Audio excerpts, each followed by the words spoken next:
Silakan duduk saudara sekalian. Saudara, kenapa kita merayakan Natal? Karena Natal adalah satu-satunya kebutuhan terbesar yang dibutuhkan oleh manusia. Kenapa Yesus Kristus harus datang ke dalam dunia? Karena Yesus adalah satu-satunya yang dibutuhkan oleh setiap orang-orang berdosa. Maka pada saat kita melihat apa itu Natal, what is Christmas, maka kita melihat Natal, jika tidak ada Kristus, maka itu adalah Natal yang bukan yang sesungguhnya. Tetapi Natal yang sesungguhnya adalah Natal di mana pusat dari Natal itu sendiri adalah Yesus Kristus. Dan kita melihat Yesus Kristus datang dalam dunia justru menyatakan akan satu penggenapan janji kebesaran yang Tuhan berikan kepada manusia. Maka sebelum saya akan men-sharingkan tentang janji akan Natal tersebut, saya akan men-sharingkan kenapa kita harus merayakan Natal. Kenapa setiap kita harus untuk melihat Natal sebagai kebutuhan terbesar. Saudara, di dalam kitab suci kita melihat bagaimana Tuhan Allah menghadirkan akan Natal kepada manusia kepada 3 kelompok orang. Kalau kita melihat pada saat Yesus Kristus lahir di Bethlehem, 3 kelompok orang diberikan kesempatan untuk dapat meresponi Natal yang pertama. Siapakah mereka? Pertama adalah orang-orang Majus. Orang-orang Majus, dia bukan orang Kristen.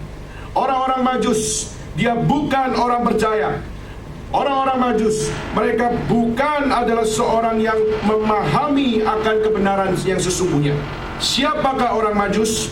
Orang Majus bisa dikatakan sebagai intelektual, bisa dikatakan adalah seorang cendekiawan, bisa dikatakan dia adalah seorang filsuf, bisa dikatakan dia adalah seorang akademik, di mana segala sesuatu yang menjadi modalnya bukanlah kebenaran Allah, tetapi yang menjadi modalnya adalah observasi dirinya, spekulasi dirinya, maupun setiap studi ilmu-ilmu yang dipahaminya. Dan itu menjadi modal dari setiap apa yang mereka pikirkan, modal apa yang mereka lakukan, modal dari apa yang mereka jalankan di dalam hidup. Maka mereka tidak pernah percaya akan apa yang namanya kitab suci. Mereka punya konsep tentang ilmu, mereka punya konsep tentang sains, mereka punya konsep tentang ilmu-ilmu pengetahuan yang begitu banyak mereka pahami. Dan mereka menilai segala sesuatu, mereka menghargai segala sesuatu dari standar akan setiap ilmu yang ada pada diri mereka. Maka para cendekiawan yang ada di zaman Yesus, mereka bukan orang Yahudi, mereka bukan orang Kristen. Mereka adalah orang yang percaya kepada sains. Mereka adalah orang yang percaya kepada ilmu pengetahuan. Dan mereka adalah orang-orang yang percaya kepada setiap observasi dalam ilmu pengetahuan. Sudah, maka mereka, mungkin nggak mereka punya konsep Tuhan? Saya percaya mereka punya konsep Tuhan. Mereka punya konsep dewa. Tapi setiap konsep Tuhannya, setiap konsep dewanya bukan akan Tuhan yang benar, bukan akan dewa yang benar. Kenapa? Karena dewa atau Tuhan justru adalah yang sesuai dengan seleranya sendiri. Maka saya mau pilih dia ada di Tuhan saya karena selera saya menyukai Tuhan seperti ini. Saya mau kembali kepada dewa ini karena saya suka kepada dewa ini. Kalau saya tidak suka, saya berhak untuk berkata saya tidak suka dewa ini. Saya tidak akan percaya kepada dewa ini. Maka saudara, seringkali para intelektual mereka lebih memilih Tuhannya menurut dirinya sendiri. Dan mereka mempercayai tentang Tuhan tapi dengan caranya sendiri. Bukankah hari ini kita melihat orang-orang semacam ini juga ada di tempat ini? Bukankah saudara mungkin berkata bahwa saya tidak mempercayai iman kekristenan karena saya menganggap iman kekristenan terlalu susah untuk diikuti? Bukankah mengikut Yesus harus menyangkal diri? Bukankah mengikut Yesus harus pikul salib? Dan mengikut Yesus harus mengikuti setiap pimpinan Tuhan yang seringkali begitu blur dan kita tidak tahu kenapa saya harus menjalani semuanya itu. Bukankah mengikut Tuhan itu melelahkan? Bukankah mengikut Tuhan itu harus dengan hati-hati menjaga hidup supaya tidak jatuh di dalam dosa? Saudara, bukankah kita melihat mengikut Tuhan adalah sesuatu struggle yang begitu berat, luar biasa. Maka para cendekiawan, para intelektual, para akademik, banyak dari mereka tidak mempercayai Tuhan. Mereka lebih mempercayai setiap apa yang mereka lihat. Mereka seringkali mempercayai apa yang mereka nilai. Dan mereka seringkali menganggap kebenaran di saat semua itu sesuai dengan logika maupun sesuai dengan pemahaman pemikiran mereka. Tetapi saudara, kenapa orang Majus bisa diizinkan Tuhan untuk melihat akan satu fakta bahwa Yesus datang ke dalam dunia, justru diberikan kepada orang-orang Majus untuk mendengarnya? Kenapa pada saat Yesus lahir di Bethlehem, justru Tuhan memberikan kesempatan kepada orang Majus untuk menyaksikan kelahiran Kristus ada di dalam dunia? Maka saudara, para cendekiawan, para filsuf di zaman itu, orang-orang Majus, mereka memiliki salah satu ilmu, yaitu adalah mereka punya ilmu perbintangan. Mereka bisa membaca dari setiap natur dan membaca dari setiap alam, dan mereka berusaha untuk membaca apa yang akan terjadi.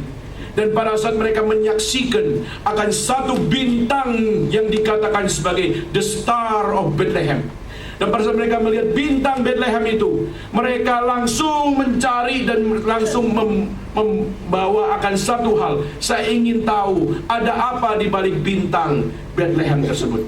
Mereka mencari dari berbagai macam buku, mereka mencari begitu macam akan textbook, dan mereka coba untuk mencari dan mencari apa yang menjadi misteri di belakang bintang Bethlehem itu. Maka saudara, pada saat mereka coba mencari, dan akhirnya mereka menemukan di kitab Mika yang dipercaya oleh orang Yahudi adalah kitab suci. Dan pada saat mereka membuka di kitab Mika pasal 5 ayat 1, dan pada saat mereka membuka di dalam kitab Mika, mereka menemukan bahwa akan ada bintang Bethlehem, di mana bintang itu akan menunjukkan kepada manusia bahwa akan lahir pemimpin, di mana dia bukan pemimpin yang sama dengan setiap pemimpin yang pernah ada, tetapi yang akan lahir seorang pemimpin yang dari awal sudah ada, dan sampai akhir dia sudah ada. Maka siapakah dia? Maka orang-orang Yahudi memanggilnya sebagai Mesias. Maka orang-orang Yahudi memanggilnya adalah Sang Juru Selamat. Tetapi pertanyaannya, siapakah Juru Selamat itu? Saudara, kalau saudara bertanya kepada orang Yahudi, sampai hari ini mereka belum bisa memberikan jawaban, siapakah Mesias? Tetapi saudara, pada saat orang Majus, mereka menemukan akan kitab dari Mika 5 ayat 1, lalu pada saat melihat kepada bintang Bethlehem itu, akhirnya mereka mengikuti di mana bintang itu menuju. Dan akhirnya saudara, pada saat orang Majus tiba dan melihat di bawah bintang itu ada palungan, dan juga ada bayi Yesus Kristus, dan juga ada Yusuf dan Maria, dan juga pada saat dia hadir di situ, saudara tahu apa yang mereka lakukan? Saya sangat kagum kepada kitab suci. Kenapa saudara? Karena dengan jelas dinyatakan apa yang menjadi respon orang Majus. Dicatat dalam kitab suci, orang Majus melakukan apa? Pertama, orang Majus bersuka cita. Pertanyaannya adalah, bagaimana mungkin seorang non-believer, semakan orang yang tidak percaya kepada Tuhan, tetapi pada saat melihat bayi Yesus, mereka bisa bersuka cita? Bukankah tidak ada relevansinya? Bukankah tidak ada benang merahnya? Bagaimana mungkin dia bisa bersuka cita pada saat melihat bayi Yesus?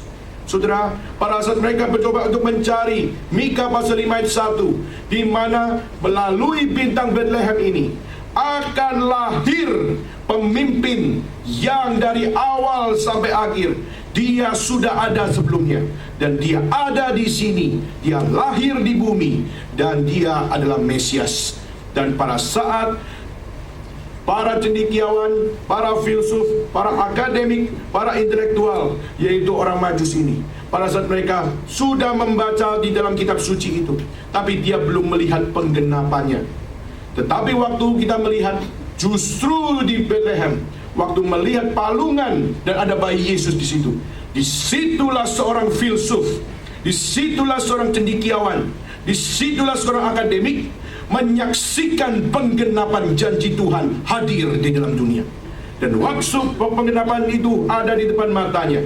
Sukacita seorang filsuf yang terbesar adalah menemukan bahwa apa yang tercatat di dalam kitab Mika yang dipercaya orang Yahudi bukan sembarangan nubuat, bukan sembarangan janji, bukan sembarangan akan satu pernyataan, tapi kita melihat justru para akademik, para intelektual, dan orang Majus ini pada saat menyaksikan bayi Yesus, mereka bersuka cita.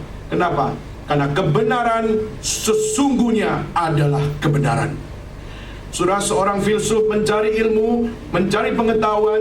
Sukacita terbesar seorang yang berpengetahuan adalah menemukan bahwa pengetahuan itu adalah sungguh-sungguh pengetahuan yang benar.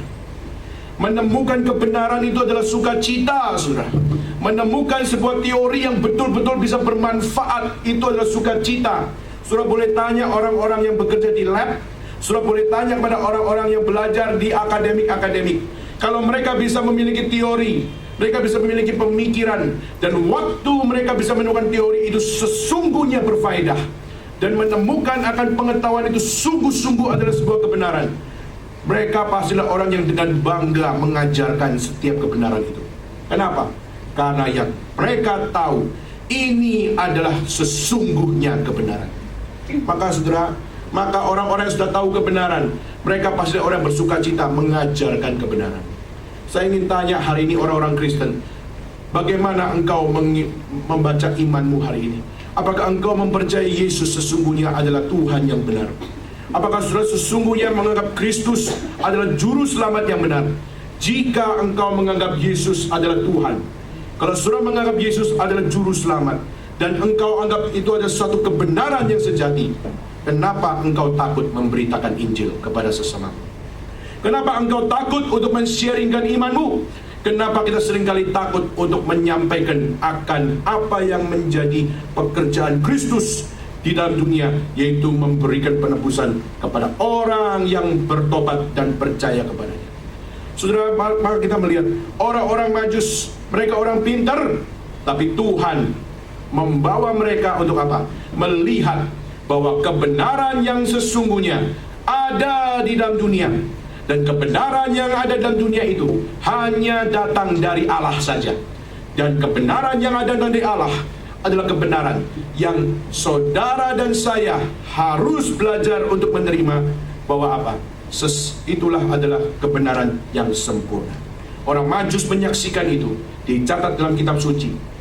Mereka bersuka cita. Kedua, mereka bukan hanya bersuka cita. Respon kedua adalah mereka sujud menyembah. Bagaimana mungkin seorang yang percaya pada Tuhan, bagaimana mungkin seorang yang belum percaya kepada Yesus, mereka masih punya konsepnya adalah berpegang kepada teori, berpegang kepada pengetahuan, berpegang kepada konsep dewa-dewa, tetapi tiba-tiba melihat Yesus mereka bisa sujud menyembah. Jika hari ini di tempat ini ada saudara adalah orang-orang yang belum Kristen, lalu saudara langsung bisa sujud menyembah Kristus, pertanyaannya apakah itu mungkin kalau saudara belum pernah mengenal siapakah Yesus? Saudara belum mengenal apa itu iman kekristenan, dan saudara masih berpegang kepada iman yang lain. Bagaimana mungkin saudara akan berkata bahwa aku akan sujud menyembah kepada Kristus? Tidak mungkin.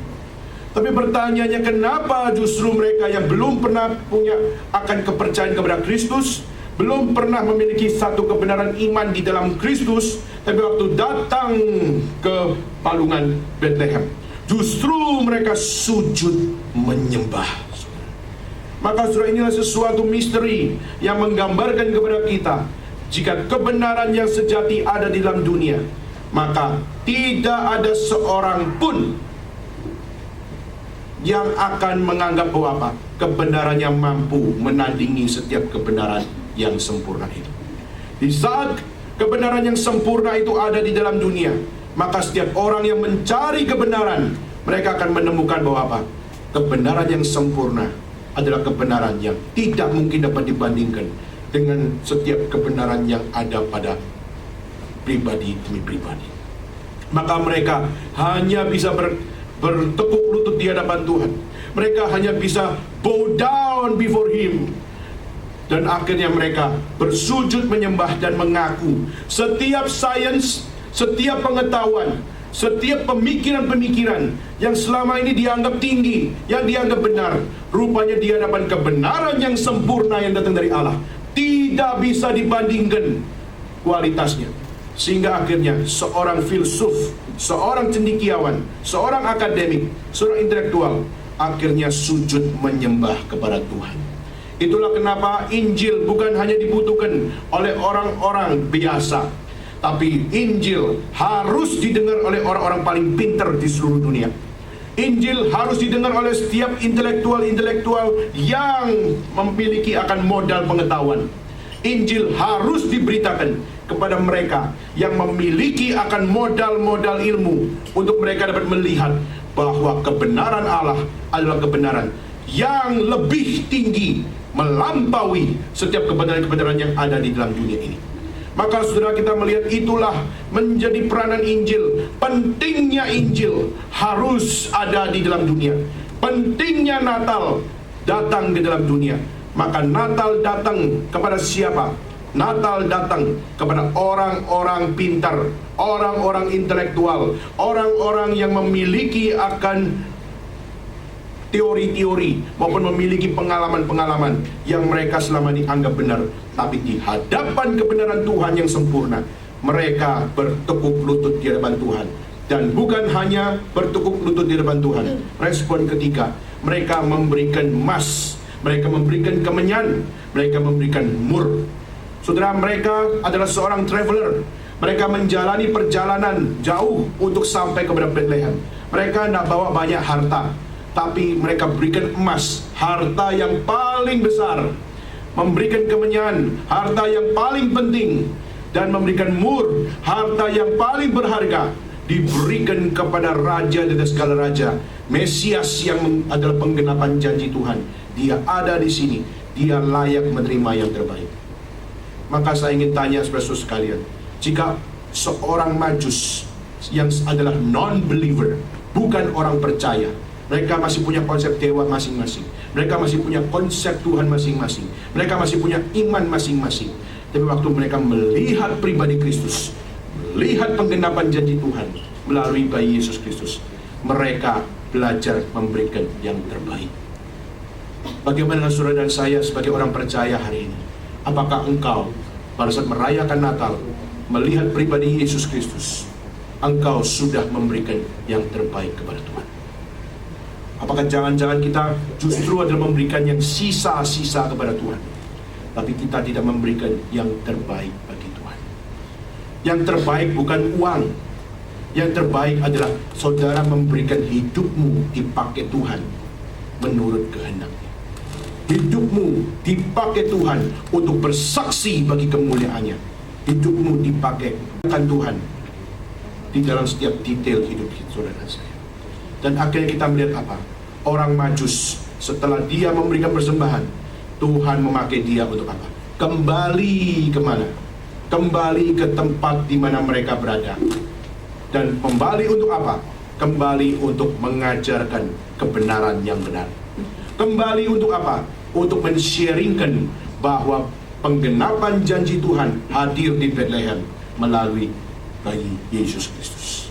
Maka saudara, itulah Natal yang mula-mula. Natal datang sebagai penggenapan janji Tuhan untuk mengasihi orang-orang berdosa. Pertama, golongan orang intelektual. Maka saudara, itulah kenapa para intelektual harus mendengar Injil. Itulah kenapa para intelektual harus mendengar Natal. Dan setiap para intelektual harus mendengar siapakah Kristus, mengapa dia penting, dan kenapa dia harus dirayakan oleh seluruh dunia melalui hari Natal. Maka saudara di sini kebanyakan adalah mahasiswa. You are the intellectuals.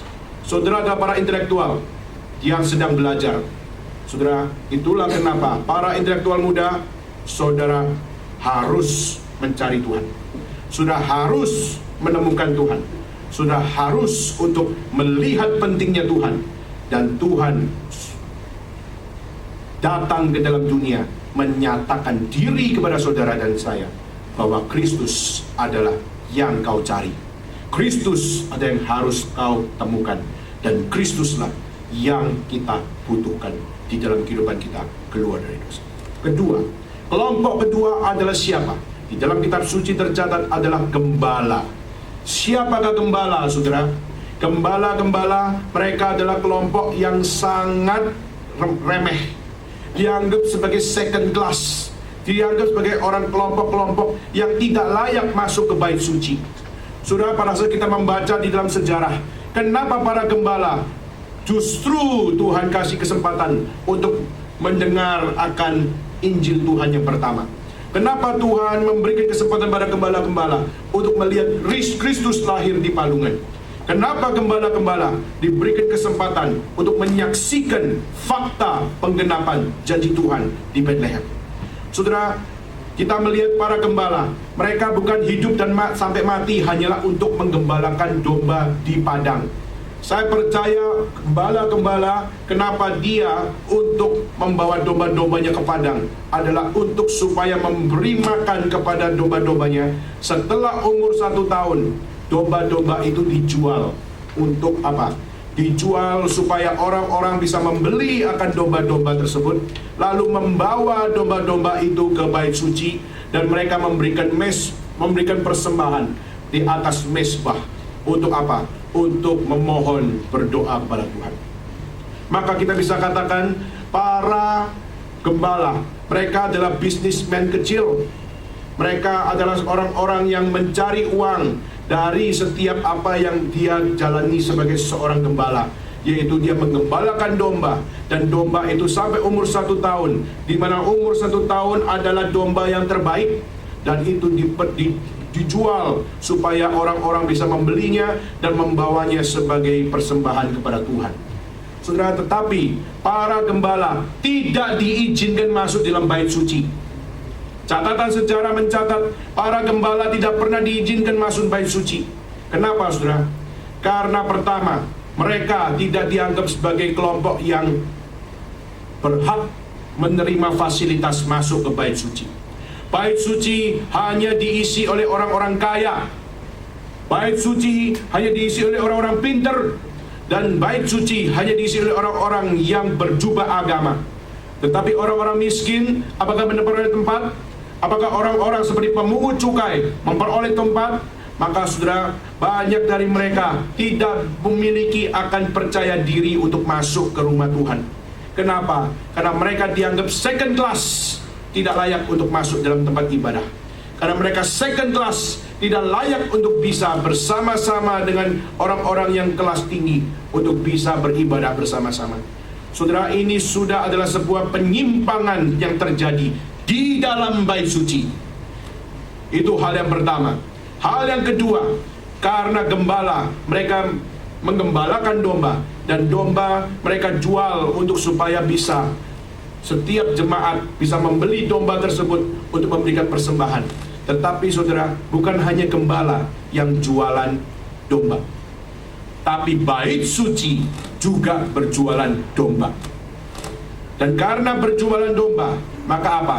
Maka yang menjual dengan lebih murah tidak boleh ada di bait suci.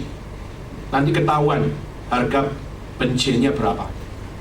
Maka saudara, maka akhirnya apa terjadi? Maka orang-orang gembala harus ada di teritori, tidak boleh di sekitar bait suci. Dia harus di luar teritori, di luar bait suci. Maka padang hijau itu adalah tempat mereka. Maka tidak boleh masuk kota. Supaya apa? Orang-orang pada saat mereka mau dari jauh datang untuk pergi ke Bethlehem, pergi ke Yerusalem, mereka datang dan tidak bawa persembahan, tidak bawa domba. Bait suci menyediakan dombanya. Tetapi yang dilakukan oleh bait suci itu apa? Mereka menjual domba, mereka jual domba. Bukankah itu indah? Menyediakan kebutuhan jemaatnya, yaitu adalah menyediakan domba. Yes, itu sesuatu yang baik. Tetapi saudara, yang dilakukan oleh bait suci yaitu apa? Mereka menjual dombanya dengan harga 3 kali lipat dari harga awal. Jadi kalau dia beli dari gembala dengan harga yang sangat murah, lalu di bait suci dijual 3 kali lipat kepada jemaatnya. Saudara, apakah gereja memang harus berfungsi seperti itu, mencari keuntungan seperti itu? Saudara, bukankah bait suci banyak golongan bermacam-macam? Ada golongan yang kaya, ada golongan yang tidak kaya. Maka pada saat mereka menaikkan 3 kali lipat dari harga awal, bukankah itu sesuatu yang menyakit akan jemaat-jemaatnya? Untuk apa? Untuk hidup di dalam satu kekurangan. Saudara, ini yang terjadi, saudara. Bait suci mengambil keuntungan 3 kali lipat. Coba kalau hari ini saudara datang ke gereja, saudara nggak bawa Alkitab, dan gereja ini mengatakan tidak boleh pakai handphone untuk membaca Alkitab, harus pakai Alkitab. Maka saudara tidak bawa Alkitab, pergi keluar, pergi ke depan, lalu beli Alkitab. Misalnya Alkitab 100 renminbi. Lalu saudara di Lipo Plaza lantai 10 ini menjual Alkitab 300 renminbi. Kira-kira saudara akan mengatakan apa?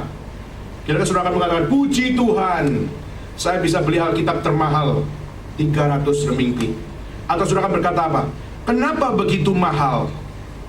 Dan sebagainya. Saudara, pada saat kita melihat, inilah satu hal yang dilakukan bait suci. Itulah kenapa bait suci bukan tempat orang suci.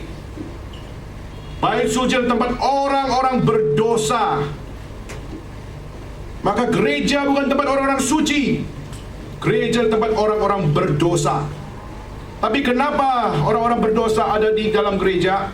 Seharusnya gereja adalah tempat orang-orang berdosa yang sadar dirinya berdosa, dan sadar dirinya membutuhkan Tuhan, dan sadar dirinya membutuhkan Kristus, membutuhkan akan kebenaran. Maka saudara, itulah yang harus menjadi definisi dari gereja. Maka saudara jangan masuk ke gereja dan saudara berkata bahwa saudara pasti ada yang dianggap sebagai orang suci. Itu bukan ajaran kitab suci. Memang kita dipanggil sebagai orang-orang kudus, kita memang dipanggil sebagai jemaatnya yang dikasihi oleh Tuhan. Tetapi kita harus menyadari bahwa kita adalah orang-orang berdosa. Kita adalah orang-orang berdosa yang Tuhan masih berikan akan kebenarannya. Tuhan masih berikan akan cinta kasih-Nya, dan Tuhan masih peduli kepada kita, sehingga Tuhan masih memberikan kebenaran. Dan saudara, pada saat orang para gembala, mereka tidak bisa menjual domba-dombanya dengan mudah, karena sudah diberikan aturan. Kamu hanya boleh jual domba-dombamu di luar kota Yerusalem. Maka kamu tidak boleh masuk di kota Yerusalem. Maka karena mereka tidak boleh masuk kota Yerusalem, apakah mereka bisa beribadah di bait suci? Kalau memang mereka bisa beribadah di bait suci, apakah mereka punya orang yang bisa menjaga akan domba-dombanya? Saudara, inilah sesuatu realita.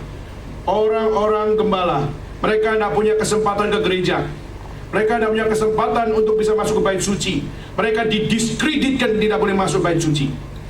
Maka saudara, siapa bilang gereja hanyalah untuk orang-orang yang kaya? Siapa bilang gereja hanya untuk orang-orang pintar? Siapa bilang gereja tempat orang-orang bangsawan, aristokrat, dan sebagainya? Maka di situ kita melihat justru Alkitab menyatakan gembala harus dengar Injil Tuhan. Karena Injil Tuhan mengasihi, bukan cuma mengasihi orang yang memiliki intelektual, tetapi Injil Tuhan juga mengasihi orang yang low class, orang biasa, rakyat jelata. Mereka membutuhkan Injil Tuhan. Mereka membutuhkan Kristus, dan mereka membutuhkan keselamatan hanya dari Allah, dan itu diberikan bagi mereka juga. Saudara, inilah sesuatu yang indah luar biasa. Dan waktu para gembala oleh malaikat dituntun untuk melihat bayi Yesus Kristus, dan saudara lihat apa yang terjadi. Para saudara melihat apa yang terjadi di situ. Para gembala pun menyaksikan akan Yesus Kristus. Bayi itu lahir di palungan, dan mereka waktu menyaksikan itu, mereka juga dengan penuh sukacita menyaksikan Injil Natal yang pertama disaksikan oleh orang-orang yang low class, yang dibuang oleh masyarakat, yang tidak dianggap oleh masyarakat, tidak dianggap oleh bait suci, tidak dianggap oleh orang-orang di sekelilingnya. Saudara, hari ini tidak semua orang di tempat ini adalah orang-orang yang diterima oleh masyarakat. Saya percaya saudara mungkin di kampus saudara ada orang-orang yang dibully karena kau gak punya teman, karena teman-temanmu mungkin adalah teman-teman yang suka berdosa. Dan waktu engkau berkata, saya tidak mau ikut berdosa, maka saudara mungkin engkau adalah orang yang paling tersendiri. Saudara, lebih baik engkau tersendiri di hadapan manusia, tapi engkau tidak sendirian, karena Yesus ada di dalam hatimu. Dan Yesus senantiasa menguatkan engkau, menghibur engkau. Dan Yesus adalah pegangan hidupmu untuk menunjukkan bahwa apa yang ada di dalam hidup ini, manusia mungkin tidak bisa memahaminya, tapi di saat Tuhan masih berkenan, maka engkau akan mengalami kepuasan ilahi karena Tuhan menyertai engkau. Gembala-gembala, mereka tidak pernah masuk bait suci, tapi waktu dia menemukan Kristus, Injil yang datang dalam dunia melalui Natal yang pertama, disitulah sukacita Injil. Kenapa? Karena bait suci belum tentu ada tempat yang suci, tetapi Injil yang suci, Natal yang suci, Kristus yang suci, itulah yang lebih penting daripada bait suci. Karena Allah yang suci ada bersama-sama dengan kita. Itulah kepuasan ilahi yang paling besar daripada hanya sekedar masuk ke gereja dan masuk ke namanya bait suci. Maka gembala-gembala bersuka cita. Dan saya hari bertanya kepada saudara sekalian, jika gembala bisa bersuka cita, jika para intelektual yang namanya orang majus bisa bersuka cita, bagaimana saudara dan saya sebagai orang yang katanya percaya kepada Tuhan? Ada nggak sukacitamu sebagai orang percaya? Saudara yang sudah menjadi orang Kristen lama, masih adakah sukacitamu sebagai orang Kristen? Atau saudara sudah luntur dan saudara sudah tidak menganggap pentingnya sukacita itu, sehingga saudara menjadi orang yang paling jenuh mengikut Tuhan karena sukacita itu already gone dan tidak ada di dalam dirimu. Maka saudara, maka ini yang tercantum kitab suci, Natal yang pertama, Injil yang mula-mula hadir ke dalam dunia melalui pribadi Kristus. Para intelektual menyaksikannya, para gembala menyaksikannya. Dan ketiga, dicatat dalam kitab suci ada dua orang, yang satu adalah Simeon, yang satu adalah Hana.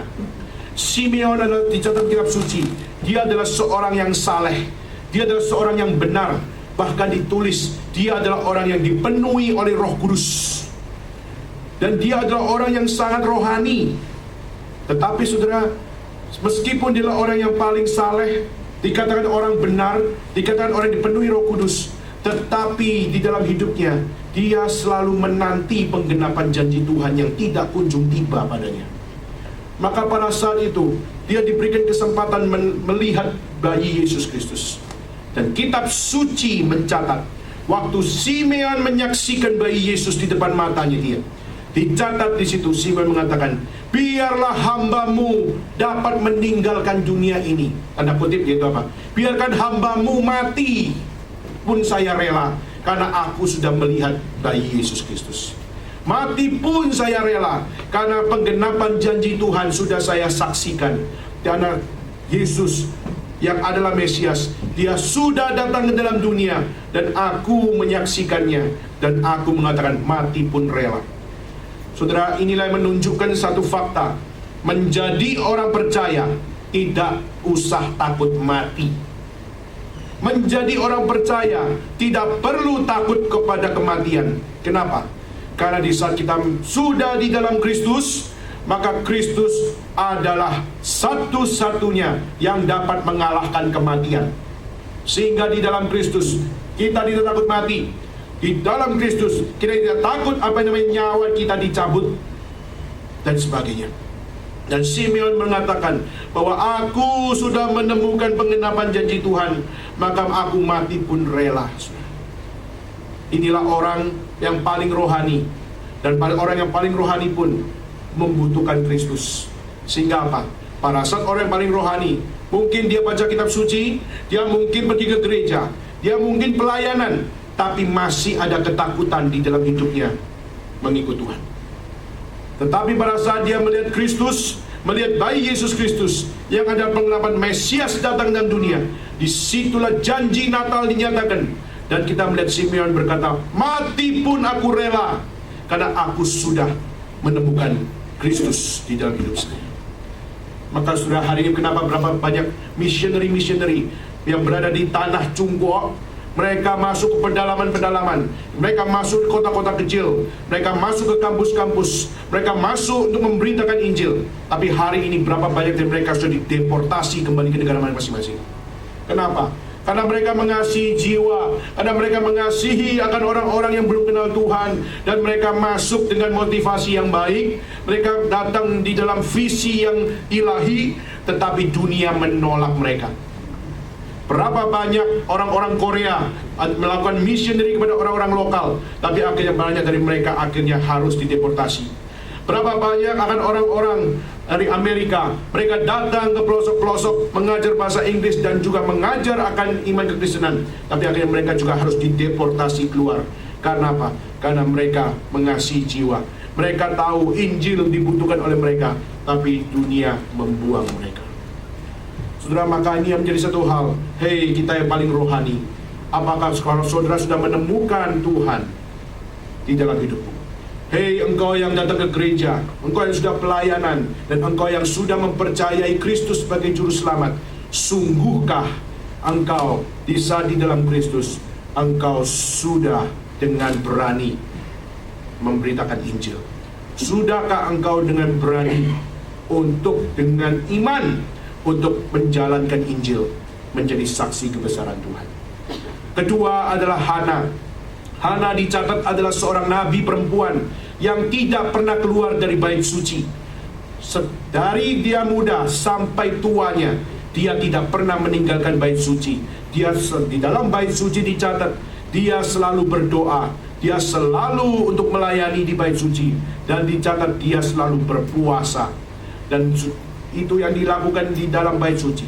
Dicatat tidak pernah keluar dari bait suci, tidak pernah pergi ke mall, tidak pernah pergi ke tempat-tempat entertainment, tidak pernah pergi ke tempat-tempat yang menyukakan hati. Bukan berarti kita tidak boleh, tetapi orang ini dia memilih untuk tidak kemana-mana, dan dia hanya memilih untuk berada di bait suci. Mungkin orang akan berkata apa? Kalau orang selalu di dalam gereja, tidak pernah kemana-mana, rasanya orangnya ini lebih suci daripada orang lain. Tapi sudah tahu tidak? Meskipun dia tidak pernah keluar dari bait suci pun, tanpa Kristus, dia tetap mengalami kekosongan hati. Meskipun melayani, meskipun berada di dalam gereja, meskipun berada di dalam akan rumah Tuhan, tetapi jika hatinya kosong dan tidak pernah ditahtai oleh Kristus, maka pelayanan mereka masih di dalam kekosongan jiwa. Maka saya tanya kepada saudara yang sudah melayani Tuhan, khususnya di gereja ini, masihkah kosong jiwamu? Maka Kristus harus ada di dalam hatimu. Pertanyaannya, do you care about this? Apakah saudara peduli Kristus harus ada dalam hatimu? Pada saat saudara melayani Tuhan, saudara pedulikah bahwa Kristus harus ada dalam hati? Kalau saudara peduli Kristus dalam hati, sesungguhnya pelayanan saudara adalah pelayanan yang membuat saudara semakin sadar bahwa semakin melayani, saudara semakin sadar saudara tidak layak melayani Tuhan. Semakin saudara melayani, seharusnya saudara sadar, kalau Kristus tidak ada dalam jiwaku, pelayananku adalah pelayanan yang kelihatannya rohani, tapi rohani yang tidak membangun jiwaku. Pertanyaannya, apakah engkau adalah yang sudah ditahtai oleh Kristus, dan Kristus membangun jiwamu, mengisi jiwamu, membangkitkan jiwamu, dan memberikan pengharapan kepada jiwamu? Waktu Hana, seorang yang rohani, seorang yang spiritual, tidak pernah keluar dari bait suci, tapi pada saat melihat bayi Yesus, kekosongan jiwanya diisi oleh Kristus. Sehingga apa? Pelayanan dari Hana semakin lama akan dipakai Tuhan lebih lagi sampai mati. Dan saya merindukan ini adalah yang terjadi di dalam kehidupan kita sebagai orang-orang, khususnya yang melayani Tuhan. Dan specifically adalah gereja ini. Mari kita sama-sama mohon kepada Tuhan. Jika kita diberikan kesempatan melayani Tuhan, kita diberikan kesempatan untuk berkarya bagi kemuliaan nama Tuhan, mari kita doa minta sama Tuhan satu hal. Jangan sampai saya melayani Tuhan, tapi jiwa saya kosong, tidak ada Kristus di dalam hati saya. Jangan sampai saya melayani Tuhan, tetapi Kristus tidak lahir dalam hati saya, memberikan pengharapan kepada saya, sehingga saya tidak pernah lahir baru di dalam Tuhan. Maka saudara, Natal yang pertama, Natal yang mula-mula, dia datang kepada para intelektual, datang kepada orang gembala, datang kepada orang seperti Simeon dan Hana, menunjukkan satu fakta bahwa apa? Injil adalah kebutuhan terbesar bagi orang intelektual. Injil adalah kebutuhan terbesar bagi orang-orang yang jelata, yang rakyat jelata, orang-orang biasa. Dan juga Injil adalah kebutuhan terbesar bagi setiap orang yang rohani, yang spiritual, yang melayani Tuhan. Engkau membutuhkan Natal yang mula-mula. Jangan kita diganti dengan Natal yang sembarangan. Jangan kita diganti dengan Natal yang tidak beres. Mari kita kembali kepada Natal yang sesungguhnya. Nah, pertanyaannya adalah apa arti Natal? Kalau Natal adalah hari di mana janji Tuhan dinyatakan kepada setiap orang-orang intelektual, orang-orang akan orang biasa maupun orang-orang yang paling rohani. Pertanyaannya adalah apa isi janjinya? Di dalam janjinya, kenapa kita harus untuk menerima janjinya? Saudara, saya akan men-sharingkan 3 poin, dan setelah 3 poin ini saya akan menyelesaikan akan khotbah pada hari ini. Mengapa kita harus menerima janji Natal? Apa yang ada dalam janji Natal? Maka pertama, janji Natal bukan janji yang sembarangan. Saya minta yang paling belakang perhatikan. Janji Natal adalah janji bagaimana? Janji Natal yang pertama, Tuhan berjanji mendekatkan diri kepada manusia. Maka janji Natal, the promise of Christmas is about the promise of nearness, yaitu Tuhan mendekatkan diri kepada manusia. Kenapa janji Natal adalah Allah mendekatkan diri kepada manusia? Karena sejak manusia jatuh di dalam dosa, manusia tidak bisa mendekati Allah. Sejak manusia fallen into sin, manusia tidak bisa untuk membangun relasi dengan Tuhan. Sejak manusia jatuh di dalam dosa, manusia kehilangan akan percaya diri untuk memiliki komunikasi yang benar di hadapan Tuhan. Maka semuanya sudah rusak, semuanya sudah tidak bisa lagi dibangun dengan sempurna. Dan pada saat manusia jatuh dalam dosa, semuanya sudah rusak, komunikasi sudah rusak, relasi sudah rusak. Maka manusia mau mencoba mencari Tuhan pun, itu semua di dalam sebuah keterbatasan, ketidaksempurnaan. Di mana Allah yang sempurna, ciptaan yang tidak sempurna. Allah yang suci dan juga ciptaan yang sudah jatuh di dalam dosa. Sudah ada jurang pemisah, sudah ada satu gap yang begitu luas.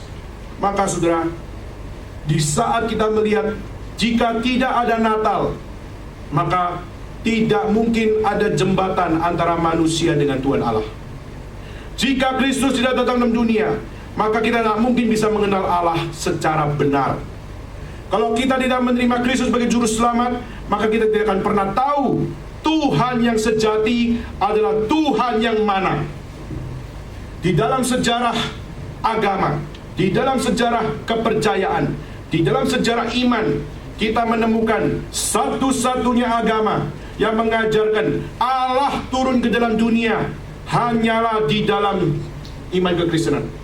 Saudara boleh cek dari seluruh buku-buku rohani, saudara boleh cek dari seluruh pemikiran agama-agama, kepercayaan-kepercayaan, saudara akan menemukan bahwa satu-satunya iman yang memberikan akan satu keyakinan bahwa Allah datang ke dalam dunia, Allah menjadi manusia, dan Allah rela turun ke dalam dunia dan menyatakan, aku adalah aku. dan yang menyatakan, akulah jalan, kebenaran, dan hidup yang kekal. Tidak ada seorang pun dapat sampai kepada Bapa jika tidak melalui aku. Maka saudara, kelahiran Kristus adalah satu jembatan ilahi yang Tuhan berikan supaya manusia dapat bertemu dengan Allah melalui Allah menemui manusia terlebih dahulu. Maka Allah menemui manusia melalui pribadi Kristus dan memberikan jaminan Kristus adalah jalan keselamatan. Kristus adalah kebenaran kekal, dan hidup yang kekal ada pada Kristus Yesus. Maka Kristus adalah selama-lamanya yang dapat menjadi satu-satunya jalan Allah yang ilahi dapat dijangkau oleh manusia melalui Kristus. Maka tanpa Kristus manusia tidak mungkin mengenal Tuhan Allah. Berapa banyak hari ini kita coba untuk mencari Tuhan Allah, kita mencari untuk mengenal agama, kita berusaha untuk menemukan akan sukacita dan damai di dalam kepercayaan. Saudara coba mencari ini, mencari itu, mencari ini, mencari itu. Saya yakin dan percaya, semakin saudara mencari, semakin saudara sadar semua agama itu tidak sempurna. Saudara mau pergi ke Muslim, saudara mau pergi ke Kristen, saudara mau pergi ke Katolik, saudara mau pergi ke Buddhis, atau saudara mau pergi ke Hindu, saudara pasti akan menemukan satu realita: tidak ada satupun yang sempurna. Kenapa? Karena semuanya adalah karya akan satu hal, kesaksian manusia yang tidak sempurna. Maka jika Tuhan Allah tidak datang ke dalam dunia dan berkata, aku adalah aku, jika Tuhan tidak turun dalam dunia dan berkata, akulah jalan, kebenaran, dan hidup yang kekal, maka saudara, kita akan terus berputar-putar dalam sebuah circle yang terus mencoba untuk mencari kebenaran, tapi kita akan menemukan ketidaksempurnaan.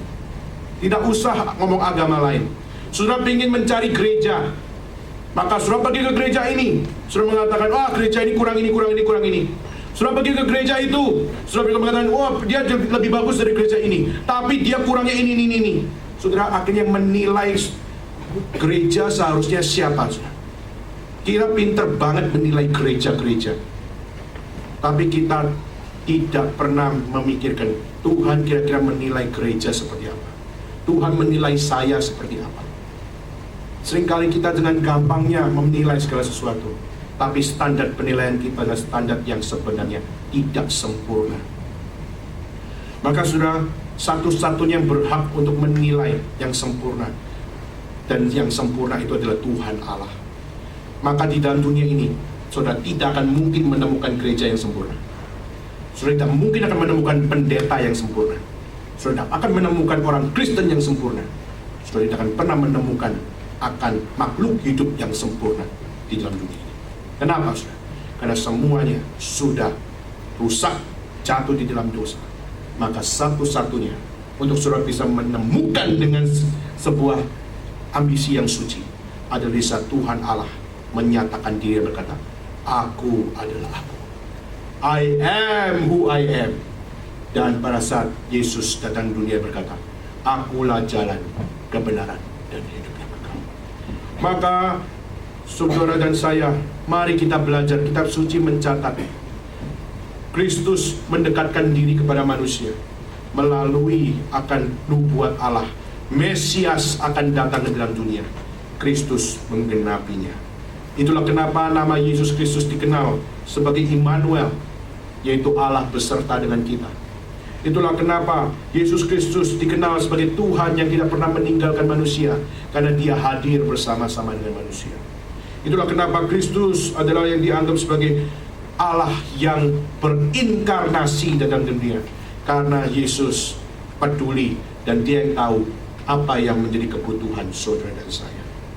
Maka sudah pada saat kita melihat hal seperti ini, mari kita lihat, kalau Tuhan saja mau mendekatkan diri kepada kita, bukankah kita seharusnya bersyukur kepada Tuhan karena dia mau datang untuk kita. Dan hari ini saya ingin tanya saudara yang ada di ruangan ini, siapa yang saudara datang karena ada teman-teman yang mengajak saudara?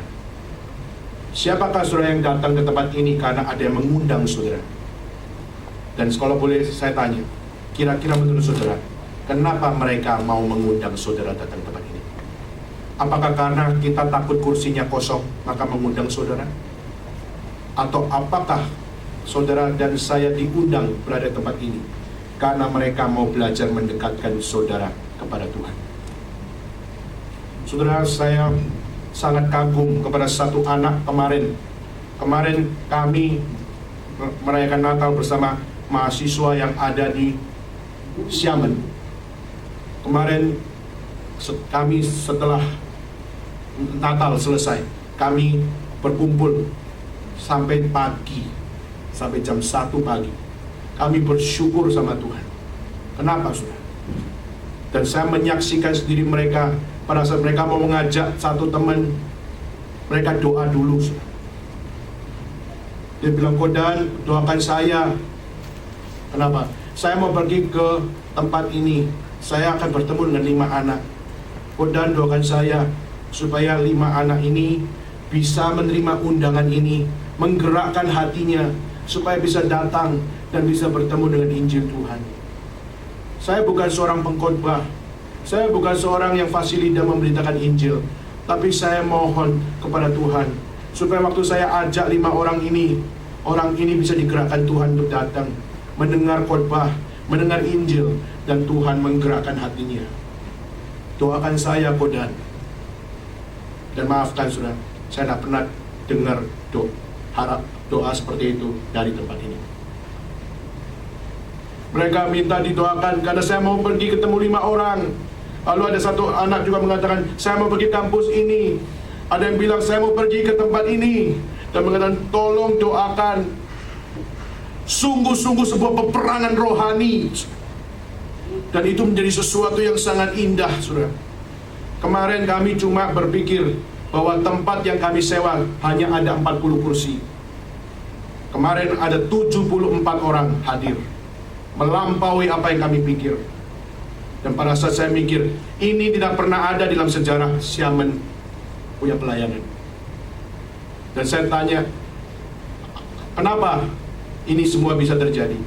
Saudara, mereka semua adalah orang-orang yang mungkin sangat muda, tapi mereka tahu bagaimana harus melayani. Semua pelayanan mereka dimulai dari mana? Mereka semua pelayanan dimulai dari doa, nangis, minta Tuhan bekerja melalui pekerjaan mereka. Mereka pergi ke kampus, mereka berdoa, mereka nangis di hadapan Tuhan. Karena saya tahu saya nggak pernah bawa jiwa, dan saya takut untuk bawa jiwa. Tapi hari ini saya harus pergi ke sana. Maka Tuhan, mohon belas kasihan Tuhan. 5 orang yang saya mau undang, biarlah Tuhan berbelas kasihan kepada 5 orang ini supaya mereka bisa hadir di sini. Dan saya sangat bersyukur, saudara. Kemarin justru ada satu hari di mana saya menyaksikan sungguh-sungguh adalah kebangunan rohani yang sejati. Kenapa, saudara? Karena ada satu anak, dia mengatakan, saya beragama lain, tapi hari ini saya berkata kepada Anda secara secretly. Ya sudah, secret, saudara tahu sekarang. Itu apa?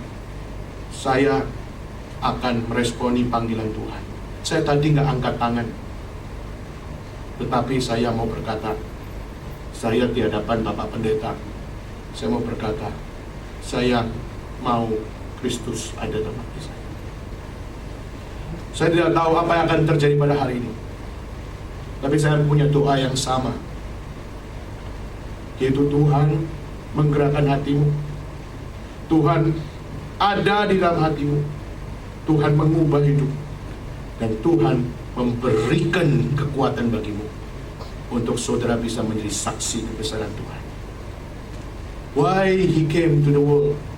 Kenapa Dia datang ke dalam dunia? Karena Dia mengasihi saudara dan saya. Itulah kenapa Dia mendekatkan diri kepada saudara.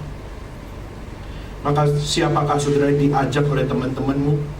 Siapakah saudara yang diundang untuk datang ke tempat ini? Saudara pastikan bahwa yang mengundang saudara, dia mengundang bukan untuk sesuatu yang nothing. Mereka mengundang saudara because they care about you. Karena dia peduli dengan engkau. Mereka peduli engkau dapat menemukan Kristus yang sejati. dan mereka peduli engkau bisa pulang ke rumah Bapa melalui Yesus Kristus. Maka mereka mengundang engkau karena mereka mau belajar mendekatkan diri padamu. Meskipun mereka gak sempurna untuk mendekatkan diri padamu, tapi at least mereka mencoba. At least mereka berusaha mendekatkan diri padamu dengan segala cara. Termasuk yang paling alami, yaitu apa?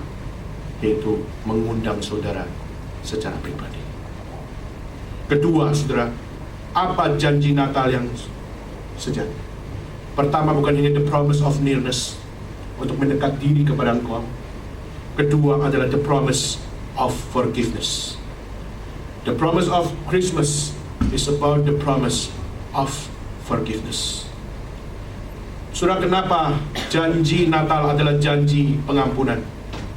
Karena saudara melihat kebutuhan terbesar di manusia dalam dunia ini adalah manusia kurang punya kekuatan untuk mengampuni. Bukankah agama mengajarkan kebaikan? Bukankah iman, kepercayaan mengajarkan akan bagaimana mengasihi sesama? Tetapi mari kita jujur dan melihat realita. Jika agama ada dalam dunia adalah untuk supaya mengajarkan kepada kita mengasihi sesama. Jika agama datang kepada kita, lalu kita sama-sama dengan agama kita masing-masing, kita menyebar kebaikan. Pertanyaannya, di saat begitu banyak orang menyebar kebaikan, di saat begitu banyak orang mau mengasihi sesama, kenapa dunia masih semakin jahat? Jika agama itu ada, menyebar kebaikan berpuluh-puluh abad, kenapa semakin berabad-abad, bukan semakin lama orang beragama, seharusnya yang menyebar kebaikan, dunia semakin baik? Tapi justru fakta menunjukkan semakin orang beragama, justru yang paling banyak melakukan hal-hal yang jahat justru adalah orang-orang beragama. Lihatlah para teroris, banyak teroris Muslim, banyak teroris Kristen, banyak teroris agama lain. Teroris bukan hanya satu kelompok, tiap kelompok ada terorisnya masing-masing.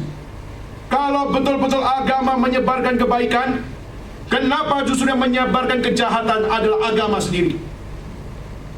Kenapa justru pada saat kita percaya kepada Tuhan, yang seharusnya kita adalah mengasihi Tuhan dan mengasihi sesama, tapi justru yang paling tidak mengasihi sesama adalah orang-orang beragama. Itu fakta, saudara. Kita tidak bisa memungkiri fakta. Sejarah mencatat pelaku-pelaku terorisme, pelaku-pelaku kejahatan bukan orang yang tidak beragama. Justru yang paling banyak melakukan kejahatan justru adalah orang-orang beragama. Pertanyaannya, jika agama tidak solve the problem, perlukah kita beragama? Kalau agama betul-betul untuk menyebar kebaikan, tapi kebaikan tidak pernah eksis di dalam dunia yang jahat ini, perlukah kita percaya kepada Tuhan? Maka saudara, saya bukan membicarakan hal ini mengajak saudara untuk menolak Tuhan, tapi mari kita juga melihat kepada fakta. Sungguhkah agamamu, sungguhkah iman kepercayaanmu yang mengajarkan kebaikan, mengajarkan akan cinta kasih, membuat engkau mengasihi sesama, membuat engkau untuk melihat bagaimana pentingnya untuk kita menyebar kebaikan yang sejati. Saya harus berkata, agama tidak menyelamatkan kita semua. Sudah mau beragama Kristen, Kristen tidak menyelamatkan engkau. Sudah mau beragama Katolik, Katolik tidak akan pernah menyelamatkan engkau. Sudah mau Buddhisme atau Taoisme atau Konfusianisme, mereka tidak akan pernah menyelamatkan engkau. Mengapa? Karena mereka bukan Tuhan. Pendeta, mereka bukan Tuhan. Rasul Nabi, mereka bukan Tuhan. Siapakah Tuhan kalau begitu?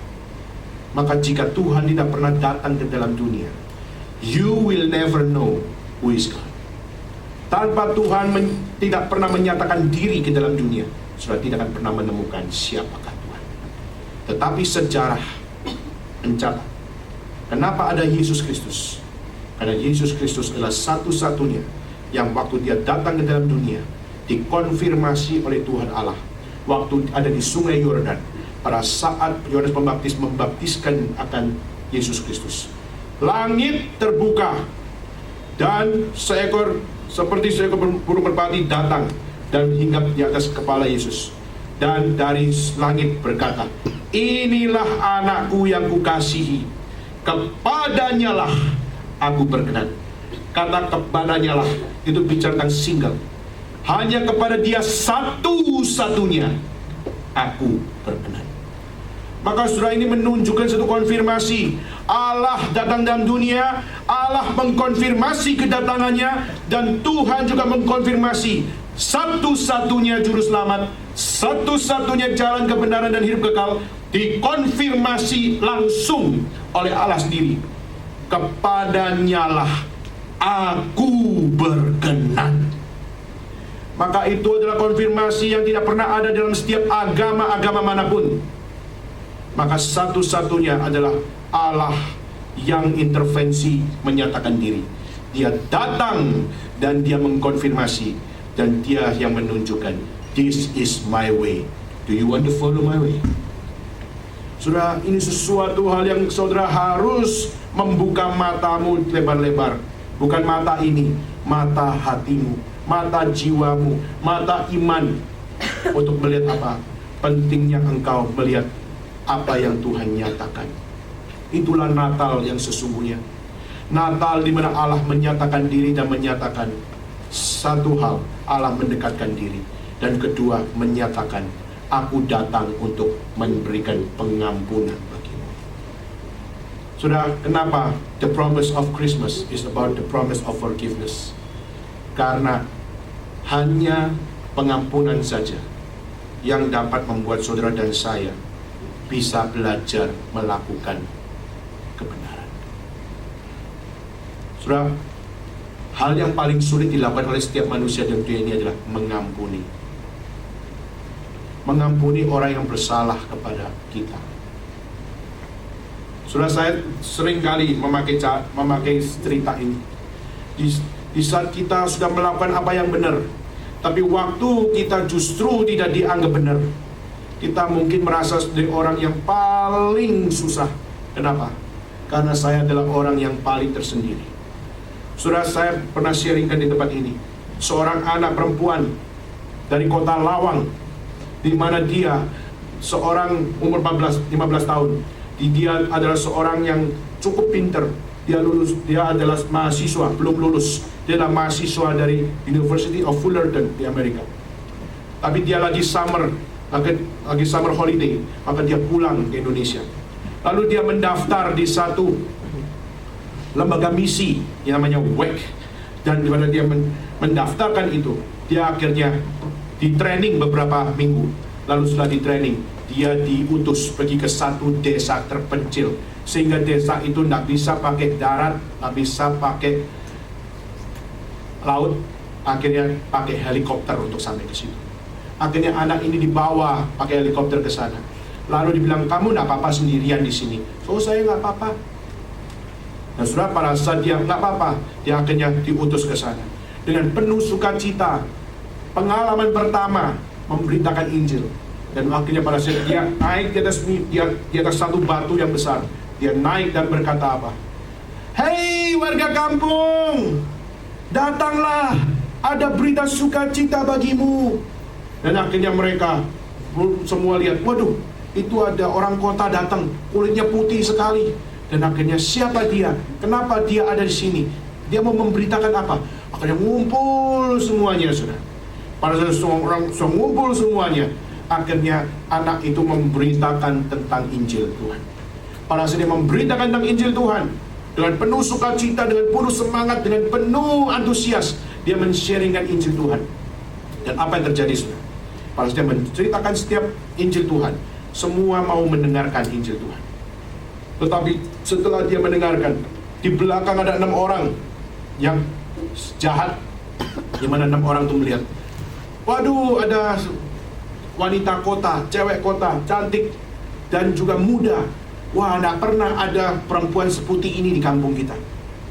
Maka ada apa dia? Dia ngapain? Lalu mereka mendengarkan, waduh, bahaya. Dia memberitakan tentang orang suci. Dia memberitakan tentang ajaran suci. Wah, kampung kita ini kampung bejat. Kampung kita ini kampung yang berdosa. Kampung kita adalah kampung yang kita suka melakukan hal-hal yang tidak beres.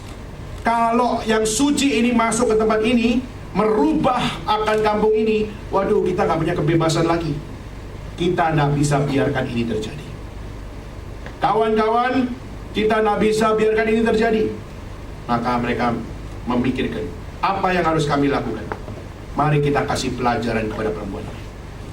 Saudara, maka akhirnya perempuan itu saja sudah menyampaikan firman Tuhan. Lalu akhirnya dibawa ke satu gubuk untuk dia tinggal di situ. Tetapi saudara, apa yang terjadi di situ? Lalu 6 orang itu mendatangi gubuk itu.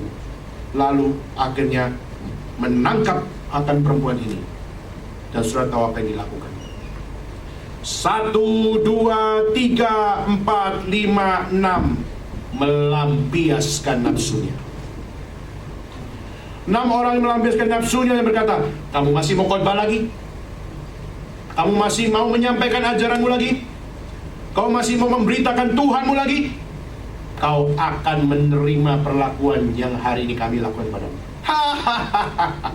Dan akhirnya apa terjadi?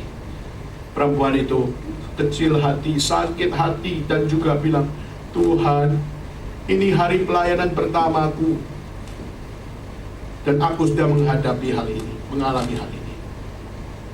Waktu saya dengar cerita itu, waktu saya masih tahun pertama sekolah di seminari, saya waktu dengar kisah itu, saya bertanya dalam hati saya tidak mengalami seperti yang dia alami. Saya belum mengalami apa yang dia alami. Pertanyaannya, itu menggetarkan hati saya. Pelayanan akan memberikan medan yang mungkin akan merenggut nyawa kita. Mungkin pelayanan kita ada satu pelayanan yang akan merenggut safety-nya kita, security-nya kita. Are you ready, Daniel? Are you ready? Soal kisah itu saya nggak bisa lupa sampai hari ini. Kisah itu saya dengar tahun 2001. Dan sampai hari ini masih melekat dengan jelas di pikiran saya. Dan terus memberikan sebuah dorongan kepada saya. Daniel, are you ready? Anak itu pada saat sudah dilampiaskan nafsunya oleh 6 orang itu, dia di dalam gubuk itu nangis 1 hari, 2 hari, 3 hari. Dan selama 3 hari dia nangis tidak habis-habis, jijik sama dirinya sendiri, dan merasa setiap memori 2 hari yang lalu itu membuat dia goncang secara psikis, goncang secara rohani, goncang secara manusia. Dan saudara, itu yang membuat dia akhirnya berkata, masihkah aku harus melanjutkan pemberitaan Injil? Masihkah pelayanan ini harus diteruskan? Masihkah Kristus diberitakan melalui pelayanan saya selama 1 bulan di desa ini? Saudara, pada saat itu dia membuka ayat yang sudah sangat terkenal di dalam kitab Filipi. Bagiku hidup adalah Kristus. Bagaimana membaca kata bagiku hidup adalah Kristus? Kristus hidup. Dia adalah kebenaran. Dia adalah jalan hidup yang kekal. Dia adalah satu-satunya yang dapat memberikan keselamatan. Tetapi sang pemberi keselamatan justru yang dicaci maki, justru yang membawa berita keselamatan, justru yang dihujat habis-habisan, justru yang pemberita keselamatan, justru yang dipaku dari kayu salib dan dipermalukan oleh umum, sampai akhirnya orang-orang pun menghinanya dengan memasangkan mahkota duri dan menusuk akan lambungnya dan mempermalukan dengan memberikan anggur asam kepada dia. Saudara, bukankah Kristus yang adalah juru selamat, dia datang justru di dalam penolakan, justru datang di dalam setiap hal-hal yang begitu menyakitkan. Paulus waktu mengatakan bagiku hidup adalah Kristus, itu bukan kalimat yang gampang untuk dibaca. Saya percaya waktu Paulus menuliskan bagiku hidup adalah Kristus, dia menulis kalimat ini dengan hati yang gemetar. Karena dia tahu hidupku adalah Kristus, maka aku harus dicaci maki, aku harus dihujat, aku harus menderita, aku harus dipermalukan di depan umum. Tetapi hidupku adalah Kristus. Berarti itu menyatakan apa? Rela menjalani semuanya itu. Dan anak ini masih 15 tahun, baru masuk semester pertama di Fullerton.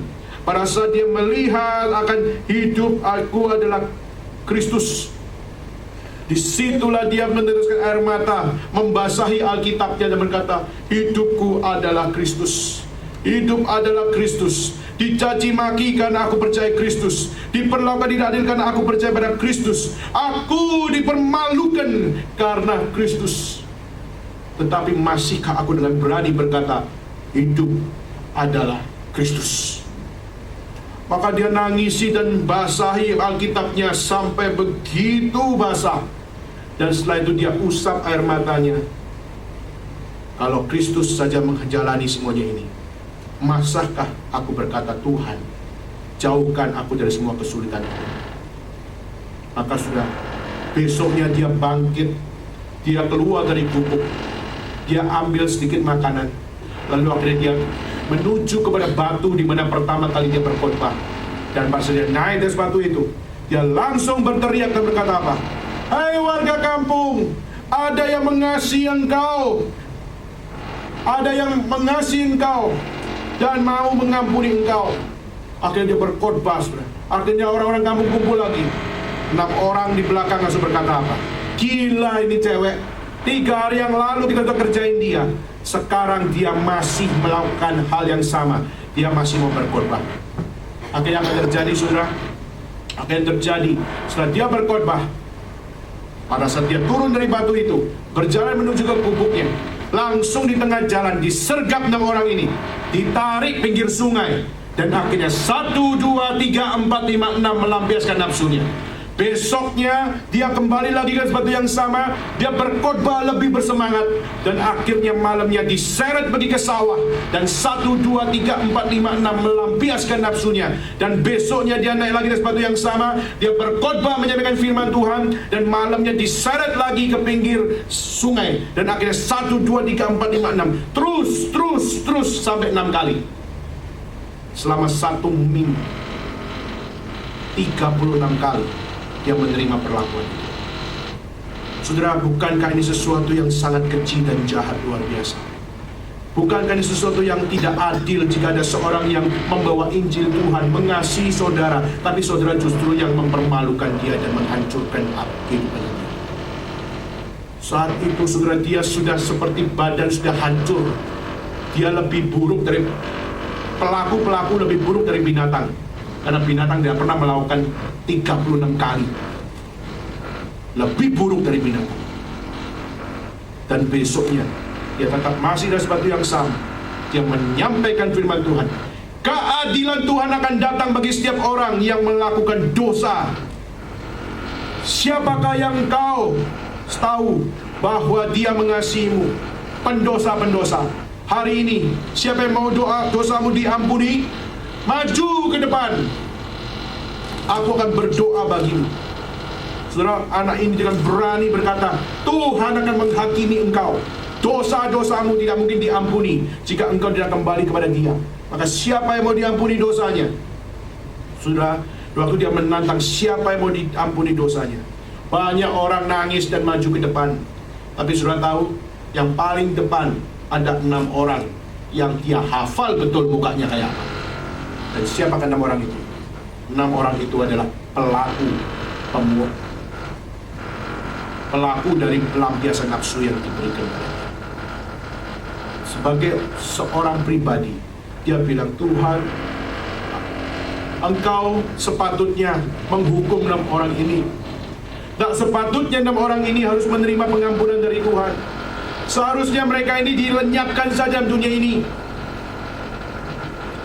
Sudah seharusnya 6 orang ini lebih baik dibunuh saja.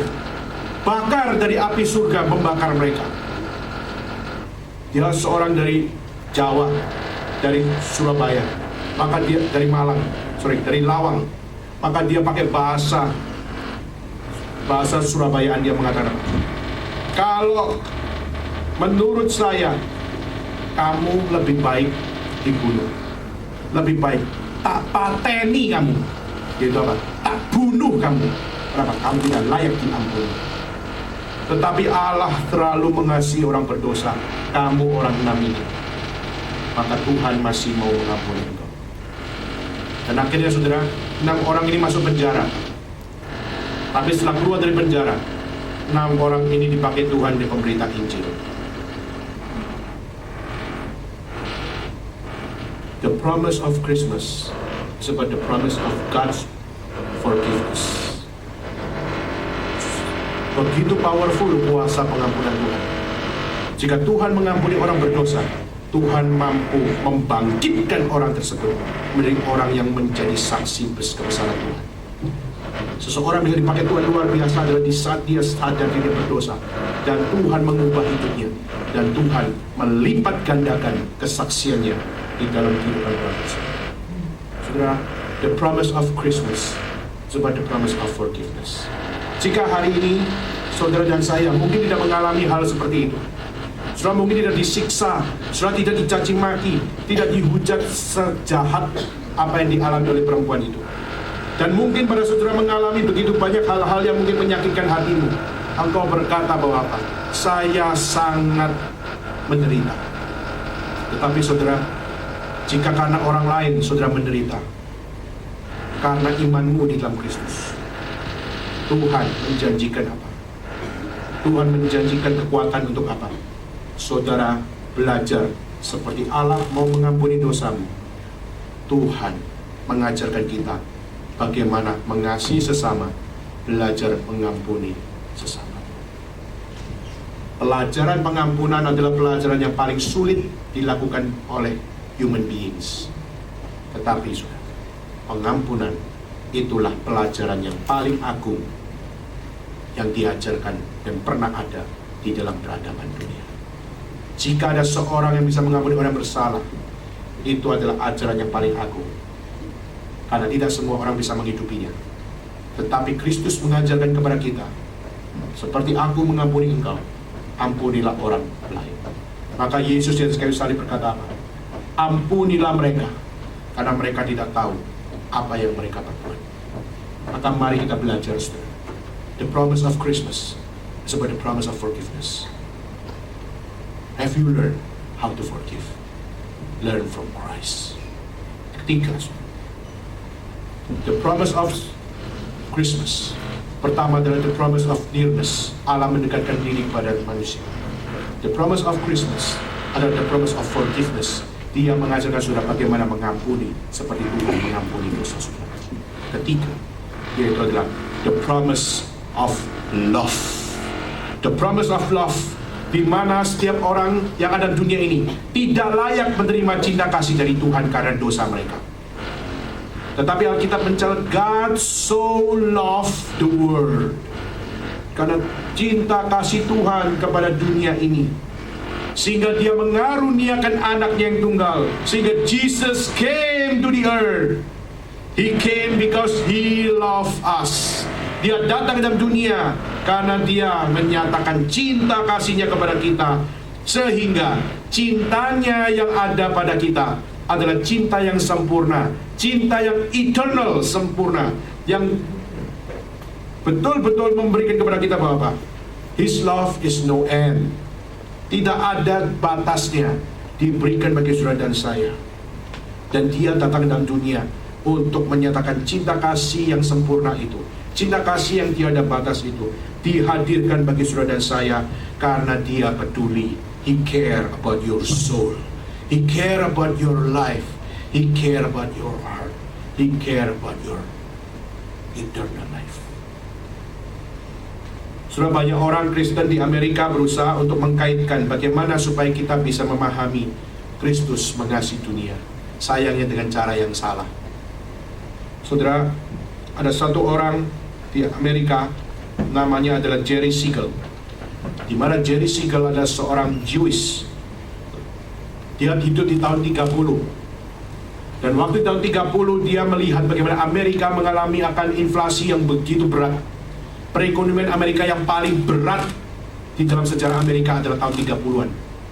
Di mana mereka tidak bisa lagi memiliki ekonomi yang kuat. Mereka semua pesimis, banyak orang bunuh diri, dan juga banyak orang kecewa karena tidak bisa menghasilkan sesuatu yang memberikan impact. Dan akhirnya semua serap psikologi, semuanya down, dan mereka tidak punya percaya diri yang kuat. But Jerry Siegel, pada saat dia melihat kondisi ini, dia coba untuk berpikir, gimana caranya supaya saya make America great again?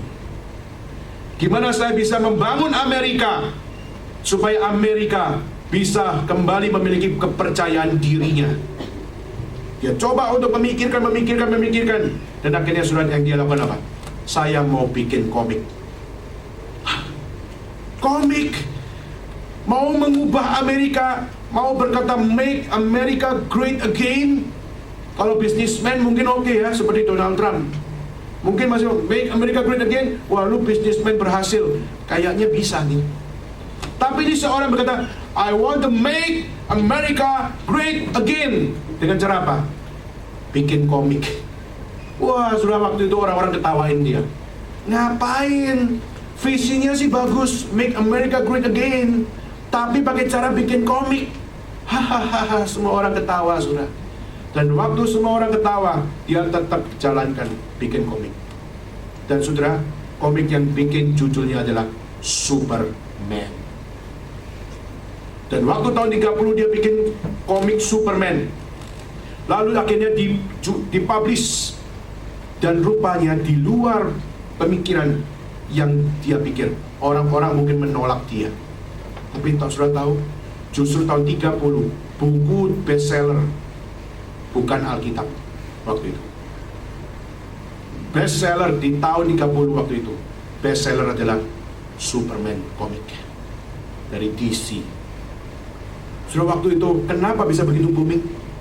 Karena waktu Amerika lagi down-downnya, waktu Amerika lagi pesimistik di dalam hidupnya, pemikirannya dan sebagainya, tidak punya gairah hidup lagi, akhirnya muncul di dalam komik itu cerita bagaimana ada Superman yang berasal dari akan planet yang lain, di mana orang tuanya mengirimkan anaknya datang ke bumi supaya selamat, dan akhirnya dia justru yang menjadi penyelamat bagi New York City. Dan saudara, singkat ceritanya, Jerry Siegel akhirnya bikin beredisi-edisi, sampai akhirnya yang membeli komik itu bukan cuma orang anak-anak kecil, tapi orang dewasa pun beli buku komik. Saya menyadari itu realita. Bahwa apa? Saya waktu sudah kuliah pun, saya masuk di seminari pun, saya tetap masih baca komik. Saya sudah masuk ke seminari. Saudara pikir saya cuma baca Alkitab? Tidak, saya baca Dragon Ball. Saya baca itu Kung Fu Boy. Saya juga baca itu Shinchan. Saya baca semua komik-komik itu. Nah saudara, tetapi tahun 30 itu komik begitu relevan luar biasa. Karena waktu mereka pesimis luar biasa, figur Superman muncul, menunjukkan there is a hope for America. Lalu akhirnya kita melihat dari Marvel muncul apanya Captain America, di mana Amerika mengalami juga peperangan dengan Vietnam, peperangan dengan negara-negara yang begitu banyak menghabiskan uang dan menghabiskan begitu banyak akan persenjataan. Dan di situ digambarkan Captain America sampai menjadi hero, bahkan sampai jadi Tuhan. Kenapa? Karena itulah semangat Amerika, make America great again, melalui komik. Dan saudara, waktu itu betul luar biasa terjadi. Tetapi saudara, hanya 10 tahun akhirnya DC Comics itu didemo oleh rakyat New York City. DC Comics didemo oleh jutaan orang di New York City. Pertanyaannya, hey, it's just comic. Ngapain sampai harus didemo? Ngapain harus diprotes? Apa yang mau diprotes dari komik? Saudara, akhirnya mereka bilang, saya nggak suka edisi yang terakhir. Itu apa, saudara? the death of Superman. Bangkitkan Superman. Bangkitkan Superman. Supaya apa? Supaya pengharapan kita tetap masih ada. Saudara, saya waktu saya lihat realita itu, saya ketawa dalam hati. It's just a comic. Kenapa sampai harus demo jutaan orang seperti orang Hong Kong hari ini berdemo? Why? Saudara, karena Superman inilah pengharapan kami. Bangkitkan. Tapi Jerry Siegel mengatakan apa? I don't believe about resurrection. Saya nggak percaya dengan kebangkitan. I am a Jewish. Aku orang Yahudi. Aku tidak percaya kebangkitan. Maka saudara, pada saat Superman akhirnya ditulis dengan edisi terakhir The Death of Superman, Jerry Siegel ngotot tak mau bangunin. Sampai akhirnya gara-gara ada satu orang yang akhirnya membujuk dia, sudahlah, lakukanlah, bangkitkan dialah. Tidak sesuai imanku, sudahlah, demi jutaan orang membutuhkan pengharapan palsumu, sudah, berikan. Dan akhirnya dia kompromis, membangkitkannya kembali. Tapi tidak sesuai hatinya. Kenapa? Karena dia berkata, saya tidak percaya Yesus. Kalau saya membangkitkan Superman, saya seperti menggambarkan bahwa figur Superman seperti Yesus yang sudah mati, dia bangkit kembali. But I don't believe in Jesus. Maka dia mengatakan bahwa Superman pertama kali saya tulis, saya bangun figurnya karena saya belajar di kitab suci dari Samson, dari Daniel, dari Daud, bukan Yesus. Tetapi Amerika memaksa saya untuk apa? Membangkitkan dia seperti Yesus. Saudara, dan akhirnya kita melihat Superman yang baru-baru, Superman Return. Lalu kita melihat bagaimana seperti Batman Begins, Batman Return, Christopher Nolan punya karya. Semua itu begitu sangat mirip dengan kekristenan. Tetapi saudara, kalau kita back kepada aslinya, tidak ada unsur itu. Tetapi herannya banyak gereja-gereja di Amerika pakai cara untuk memberitakan Injil dengan cara pakai cerita Superman. Supaya, do you know Superman? Superman itu Kristus. Dia datang dalam dunia menyelamatkan kita. Dia tahu kesusahanmu. Kalau kamu mengalami kesusahan, dia datang dan menyelamatkan engkau. Tong, teng, tong. Nah, wah, superhero. Jesus is like a Superman. Pemberitaan Injil cara begitu, ada pemberitaan Injil yang menghalalkan segala cara. Padahal salah total. Karena memang yang mencetus, yang menggambar tidak punya konsep satu pun tentang Kristus. Bahkan dia sangat membenci Kristus. Saudara, dan juga waktu memakai cara Superman mengasihi engkau dan juga mau peduli kesusahanmu karena dia peduli kepada rakyat New York City. Saya harus berkata, kenapa? Karena dia datang ke dalam dunia adalah untuk menyelamatkan dirinya. Orang tuanya kirim dia ke bumi bukan untuk menyatakan I love the earth, maka I send my begotten son for you, New York City. Papanya Superman tidak pernah mengasihi bumi. Papanya Superman tidak pernah mengatakan aku mengasihi dunia, maka aku mengirimkan anakku yang tunggal untuk bumi supaya mereka dapat diselamatkan. No. Maka sudah, the one and only love yang sejati tidak bisa dianalogikan oleh siapapun. Satu-satunya Allah yang sempurna cuma Allah yang mengirim Yesus Kristus. Di luar itu tidak ada kasih Allah yang sempurna yang datang kepada dunia. Maka saudara, itulah kenapa Natal begitu penting. Karena Natal adalah kita melihat inkarnasi Kristus menjadi bentuk cinta kasih Allah kepada saudara dan saya. Dia datang ke dalam dunia karena dia tahu saudara tidak bisa keluar dari dosa. Coba saya tanya kepada saudara yang paling rohani di tempat ini, bukankah saudara berusaha untuk hidup suci? Apakah saudara berhasil hidup suci? Apakah saudara mau hidup kudus? Sudahkah engkau menemukan jalan untuk bisa hidup kudus? realita akan mengatakan, saudara always fall. Saudara nggak sempurna. Saudara berusaha menghidupi kesucian, berusaha menghidupi kekudusan, tapi saudara selalu jatuh. That is our condition in this world. Maka itulah kenapa, saudara, Yesus Kristus harus ada ke dalam dunia. Kenapa Allah harus datang ke dunia? Because He understand you and me. Dia mengerti dengan detail saudara dan saya. You cannot save your own race. You cannot save yourself. Engkau gak bisa menyelamatkan dirimu sendiri. Only God Himself. Hanya Dia satu-satunya. Itulah Natal yang sesungguhnya, saudara. Maka hari ini, jika Natal datang untuk memberikan reconciliation, supaya saudara dan saya bisa dipersatukan di dalam Kristus, mari di dalam Kristus kita sama-sama meresponi Natal dengan berkata, thank you Lord for Christmas. Thank you Lord for Jesus Christ. Thank you Lord for all the eternal blessing you give it to us through the one and only salvation in the name of Christ. By the name of Christ. Maka saudara, biarlah hari ini menjadi satu hari saudara berani berkata, this is me Lord. Inilah saya. Terakhir saya tutup dengan Billy Graham waktu ditanya sebuah pertanyaan. Jika kamu meninggal dunia, pertanyaan pertama yang akan kamu tanya kepada Tuhan, itu pertanyaan yang apa? Lalu dia merenungkan diri sejenak. Lalu dia jawab, pertanyaan pertama yang akan saya tanya kepada Tuhan adalah, why me Lord? Why me? Kenapa saya?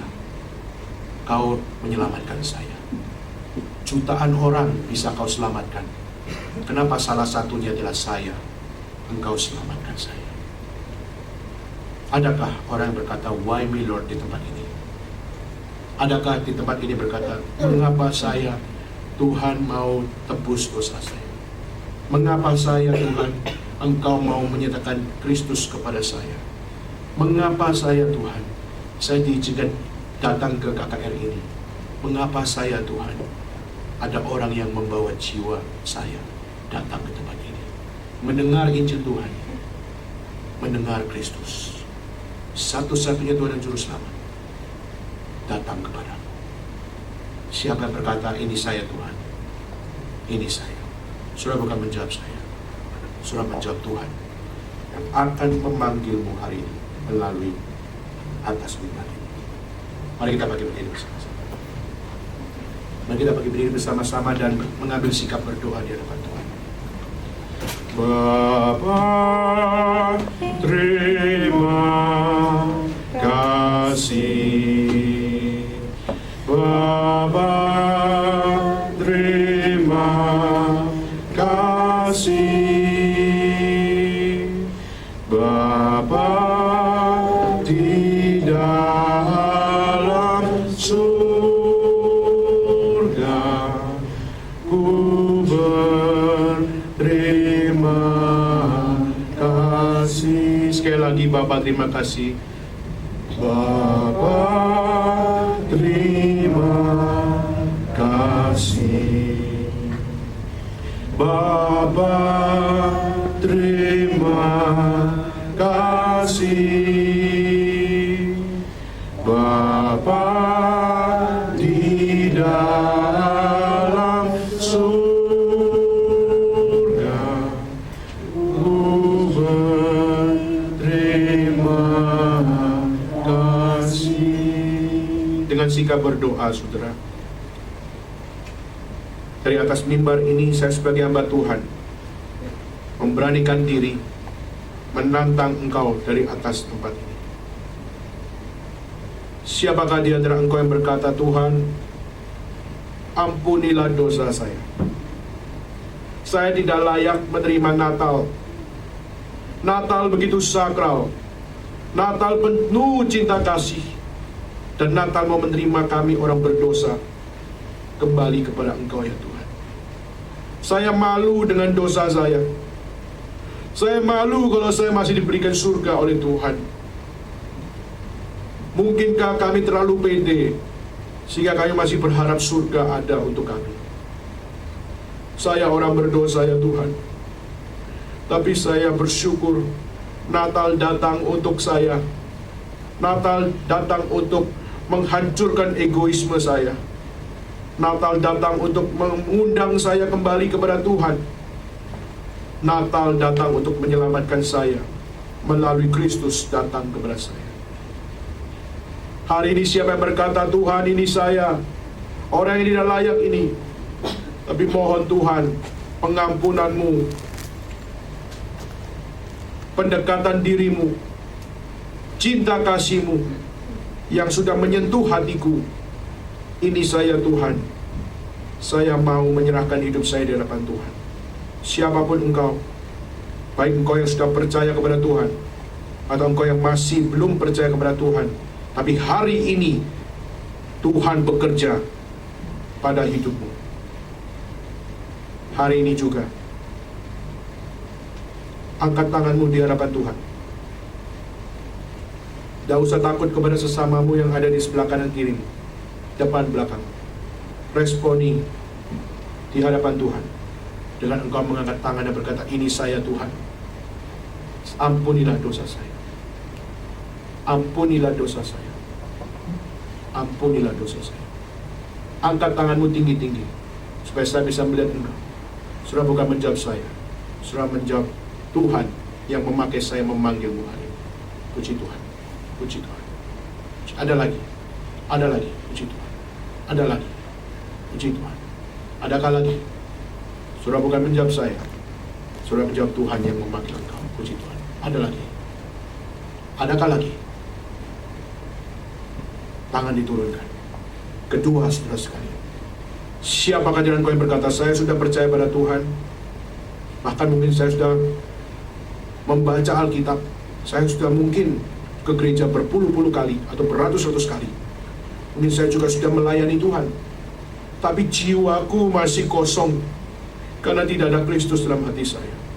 Saya kira Kristus sudah ada dalam hati saya, tapi rupanya Kristus yang ada hanyalah Kristus menurut selera saya, tapi bukan Kristus yang ada menurut selera Tuhan Allah.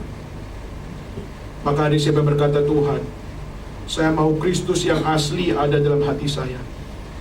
Yang mungkin waktu aku mengikut Engkau, aku menderita.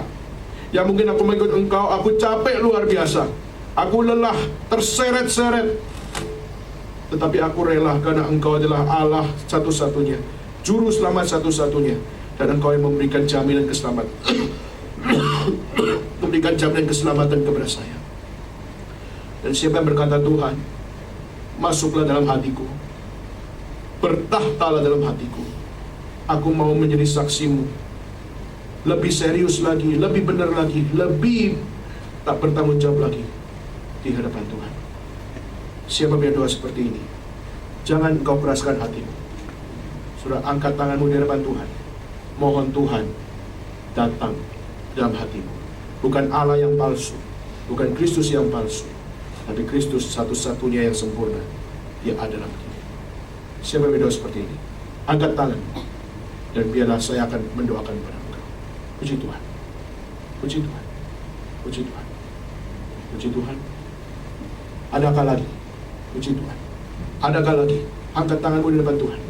Responi panggilan ini di depan Tuhan. Puji Tuhan. Ada lagi? Bukan menjawab saya, tapi jawablah Dia yang memanggilmu hari ini. Tangan diturunkan. Terakhir, saudara, Natal datang untuk kita menjadi pembawa sukacita. Dan siapakah tidak engkau yang berkata, Tuhan, jika Tuhan sudah ada dalam hatiku, Tuhan, Engkau mau mengampuni aku, Tuhan, permohonanku, gerakkan aku untuk menjadi pemberita Injil-Mu. Kalau Tuhan pimpin, saya mau meresponi panggilan Tuhan. Jika Tuhan mau jadikan saya hamba Tuhan, kalau Tuhan mau saya menjadi missionary, kalau Tuhan mau saya menjadi pemberita Injil secara spesifik, baik di kota besar, kota kecil, baik di gereja besar maupun gereja kecil, maupun di pelosok-pelosok sekalipun, ataupun di kampus sekitarku, di tempat kerja sekitarku, Tuhan, gerakkan saya, aktifkan saya, bangkitkan saya menjadi pemberita Injil-Mu dimanapun Tuhan tempatkan, di mana Tuhan punya rencana menjadi full timer atau bukan full timer. Aku mau mengikuti gerakan Tuhan. Maka siapa yang punya doa seperti ini, acungkan tanganmu di hadapan Tuhan, dan saya akan mendoakan engkau di tempat ini. Puji Tuhan. Ada lagi. Puji Tuhan. Adakah lagi tempat ini? Adakah lagi responi panggilan ini di hadapan Tuhan? Puji Tuhan. Ada lagi. Saudara bukan menjawab saya, saudara menjawab Tuhan yang menggerakkan engkau hari ini. Adakah lagi? Adakah lagi? Puji Tuhan. Adakah lagi? Tangan diturunkan. Tuhan terlalu mengasihi engkau, saudara-saudara. Tuhan terlalu mengasihi engkau, sehingga Dia masih hadir menyatakan cinta kasih melalui firman Tuhan. Hei para intelektual di tempat ini, hei rakyat jelata di tempat ini, dan hei orang paling rohani di tempat ini, God love you so much, and God love you personally, by the name of Christ.